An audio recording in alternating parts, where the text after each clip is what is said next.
On this day, the fall of Berlin, Nazi Germany defeated, May 2nd, 1945.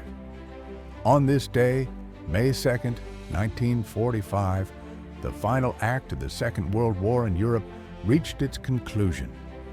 After years of bloodshed and destruction, Berlin, the heart of Hitler's Third Reich, surrendered to the advancing Soviet forces. It was the day the Nazi regime collapsed, both symbolically and militarily. In the spring of 1945, Germany's defeat was inevitable. From the west, American, British, and French forces pushed deep into German territory, while from the east, over 1 million Soviet soldiers closed in on the capital. Inside Berlin, only around 90,000 defenders remained, many of them teenage members of the Hitler Youth or poorly trained Volkssturm militias. Still, they put up a brutal resistance, driven by desperation, fanaticism, and fear of Soviet retribution. In the final days of April, Adolf Hitler, hiding in his Führer bunker beneath Berlin, refused to surrender. On April 30th, he took his own life.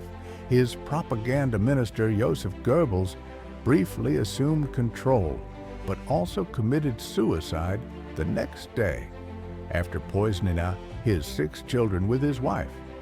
The Nazi command structure had effectively collapsed. On the morning of May 2nd, Berlin's last military commander, General Helmuth Weidling, realized the futility of continued resistance. He ordered all remaining German forces in the city to surrender. In his final message to the troops, he said, "Every hour you continue to fight prolongs the unspeakable suffering of the civilian population." The Battle of Berlin was over.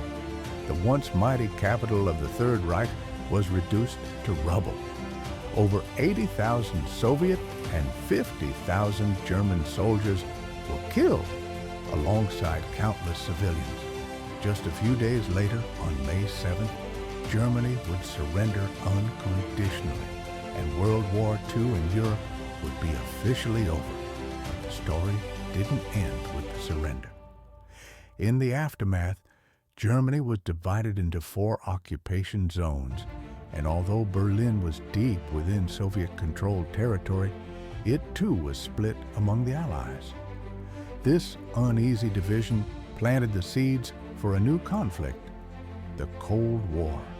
By 1961, a concrete wall would physically divide the city, and Berlin would become a symbol of East versus West for decades. One of the most iconic images from this day is the raising of the Soviet flag over the Reichstag. Captured in a now famous photo by Soviet war photographer Yevgeny Khalday, the image came to represent the ultimate victory over Nazism. But what most don't know is that the scene was staged and later edited. A Soviet soldier's extra wristwatch, suggesting looting, was airbrushed out to maintain the image of honor and discipline. It all began on this day. Subscribe for more history every day.